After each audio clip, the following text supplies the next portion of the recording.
Welcome to mid day news. ఇక ముందుగా deputy CM Pawan Kalyan అస్వస్థతకు గురైనట్టు తెలుస్తోంది. కేబినెట్ భేటీ నుంచి మధ్యలోనే పవన్ కళ్యాణ్ బయటకు వెళ్లిపోయారు. వెన్నునొప్పి కారణంగా వెళ్లిపోయినట్లుగా సమాచారం. మంగళగిరి క్యాంపు కార్యాలయానికి పవన్ వెళ్లిపోయారు. మరోవైపు ఏపీ కేబినెట్ భేటీ కొనసాగుతోంది. పలు కీలక అంశాలపై చర్చిస్తున్నారు. ఏపీ కేబినెట్ భేటీకి సంబంధించి మరింత సమాచారం మా కరెస్పాండెంట్ శ్రీహరి అందిస్తారు. శ్రీహరి, ఏపీ కేబినెట్ భేటీలో ఎలాంటి అంశాలు చర్చకొచ్చాయి? ముఖ్యంగా పవన్ కళ్యాణ్ తీవ్ర వెన్నునొప్పితో ఆయన వెళ్లిపోయినట్లు మధ్యలోనే తెలుస్తోంది. డీటెయిల్స్ ఏంటి?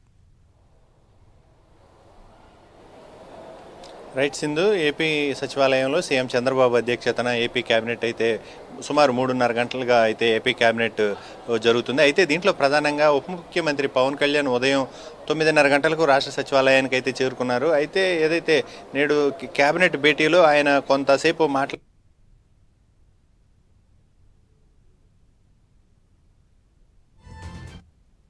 గురి అయినట్లుగా అయితే మనకి సమాచారం వస్తుంది. అయితే ఈ నేపథ్యంలోనే ఉప ముఖ్యమంత్రి పవన్ కళ్యాణ్ ఉన్న పలంగా అంటే కేబినెట్ మీటింగ్ మధ్యలోనే ఆయన అక్కడి నుంచి బయలుదేరి ఉటావుటిన ఇంటికి అయితే చేరుకున్నారు. మంగళగిరి కేంద్ర కార్యాలయం ఏదైతే జనసేన కేంద్ర కార్యాలయం ఉందో కార్యాలయంలో ఆయన నివాసానికి అయితే చేరుకొని అక్కడ కొంత విశ్రాంతి అయితే తీసుకుంటున్న పరిస్థితి. వెంటనే దీంతో పాటు అంటే ఆ కేబినెట్ సమావేశంలో ఏదైతే కొంత కూర్చొని ఉండటం, ఏదైతే నిన్న వరుసగా జర్నీలు ఇవన్నీ ఉండటం వల్ల కొంత ఎప్పటి నుంచో ఉన్న వెన్నునొప్పి ఏదైతే ఉందో వెన్నునొప్పి వల్లే కొంత అస్వస్థతకు అయితే గురైనట్లుగా అయితే మనకి సమాచారం ఉంది. అయితే దీంట్లో ప్రధానంగా దాంతో పాటు చూసుకున్నట్లయితే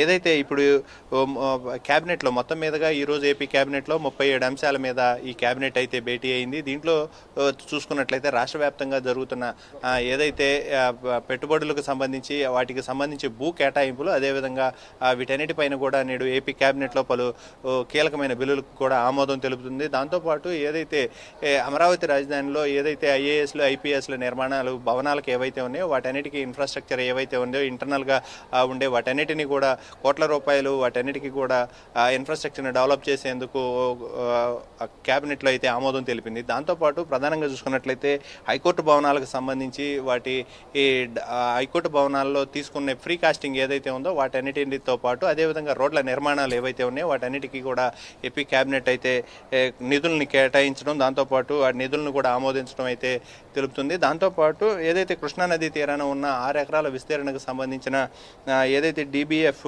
ఎఫ్టీఓ పద్ధతిలో అమరావతి ప్రాజెక్ట్ని కూడా నిర్మించాలని చెప్పని ఏపీ కేబినెట్ భావిస్తుంది. దీనికి కూడా ఆమోదం తెలిపేందుకు టెండర్లను కూడా ఇప్పటికే పిలిచింది. దాంతోపాటు అమరావతి క్వాంటమ్ వ్యాలీ ఐటీ హబ్గా తీర్చిదిద్దాలని చెప్పని రాష్ట్ర ప్రభుత్వం భావిస్తుంది. అయితే ఈ మేరకు దానికి సంబంధించిన ఏదైతే ఆ శాఖకు సంబంధించిన ఐటీ కోసం సంబంధించిన 49.66 ఏదైతే ఎకరాల భూమి ఏదైతే ఉందో స్టాంప్ డ్యూటీ రిజిస్ట్రేషన్ నుండి పూర్తిగా మినహాయింపు చేసేలాగా ఏపీ కేబినెట్ అయితే ఆమోదం అయితే తీసుకుంటుంది. దాంతోపాటు ఆల్ ఇండియా సర్వీసెస్ అధికారులకు వాళ్ళ కోసం కూడా 94.90 కోట్ల రూపాయలను కూడా నిధులను అయితే గ్రీన్ సిగ్నల్ ఇచ్చింది. దాంతోపాటు అమరావతి రాజధానిలో ల్యాండ్ పూలింగ్ ఏదైతే ల్యాండ్ పూలింగ్ ఇవ్వని రైతులు ఎవరైతే ఉన్నారో అదేవిధంగా సెటిల్మెంట్ పాలసీ సవరణ ప్రతిపాదన ఈ ల్యాండ్ కూడా తీసుకొని వారికి ఏదైతే ఇవ్వని వారు ఉన్నారో వారికి ఆ కాంపెన్సేషన్స్ కూడా అందించేలాగా ఈరోజు ఏపీ క్యాబినెట్లో అయితే ఇది ఒక కీలక ఆమోదం అనమాట. దీంట్లో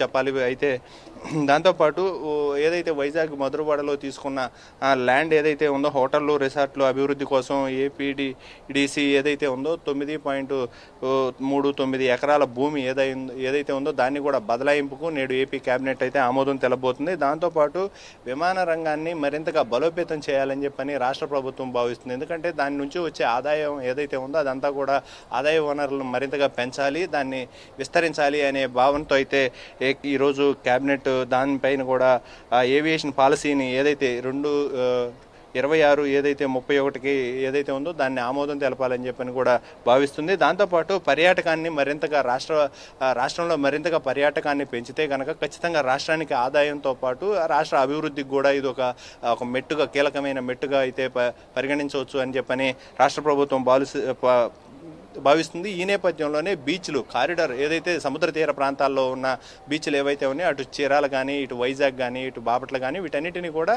పెద్ద ఎత్తున డెవలప్ చేసి రిసార్ట్స్ ఇవన్నీ కూడా గోవా తరహాలో మరింతగా అభివృద్ధి చేయాలని చెప్పని అయితే రాష్ట్ర ప్రభుత్వం భావిస్తుంది.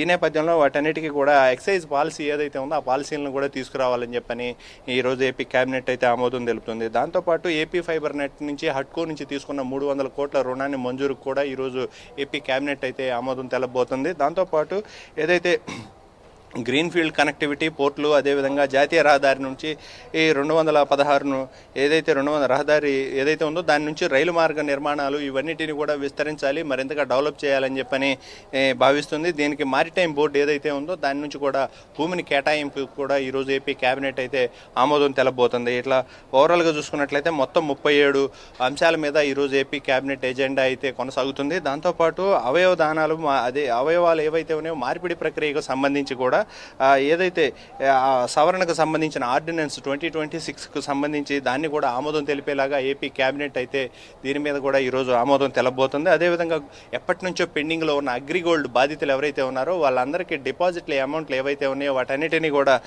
క్లియర్ చేసేందుకు దానిపైన కూడా కొంతమంది అధికారులను నియమించాలని చెప్పని భావిస్తుంది. ఈ మేరకు ఈరోజు ఏపీ కేబినెట్ దీనికి కూడా ఆమోదం అయితే తెలబోతుంది. అదేవిధంగా ఒటిచెరుకూరు మండలం ఏదైతే ఉందో ఒటిచెరుకూరు గ్రామానికి సంబంధించిన 25.37 ఎకరాల భూమి ఏదైతే ఉందో ఆ భూమిని కూడా ఏదైతే ప్రభుత్వ ఏదైతే పోరంబోకు చెరువు పోరంబోకు నుండి గ్రామ కంఠంగా మారుస్తూ ఇచ్చిన ఉత్తర్వులు ఏవైతే ఉన్నాయో వాటన్నిటిని కూడా క్రమబద్ధించేందుకు ఈరోజు అయితే ఏపీ కేబినెట్ ఆమోదం తెలబోతుంది. దీంతోపాటు అమరావతి రాజధాని ఏదైతే ఉందో అమరావతి రాజధానిలో ఇప్పటికే పలు కంపెనీలకు భూములు కేటాయింపు అదేవిధంగా వాటన్నిటితో పాటు ఏదైతే నిర్మాణాలు జరుగుతున్న వాటన్నిటిపైన కూడా నేడు ఏపీ కేబినెట్లో అయితే కీలక సంస్థలకు భూ కేటాయింపుల పైన కూడా ఆమోదం తెలుపబోతుంది. దాంతోపాటు అమరావతితో పాటు ఏదైతే ఇటీవల జరిగిన తాజా రాజకీయ పరిణామాలు ఏదైతే రాష్ట్ర వ్యాప్తంగా జరిగిన తాజా రాజకీయ పరిణామాలు అదేవిధంగా వైసీపీ ఏదైతే ఇప్పుడు చేస్తున్న ఆరోపణలు డిఎస్సి పైన కానీ అటు ప్రాజెక్టుల పైన కానీ చేస్తున్న ఆరోపణలు ఏవైతే ఉన్నాయో వీటన్నిటిని కూడా తిప్పికొట్టేలాగా మంత్రులంతా కూడా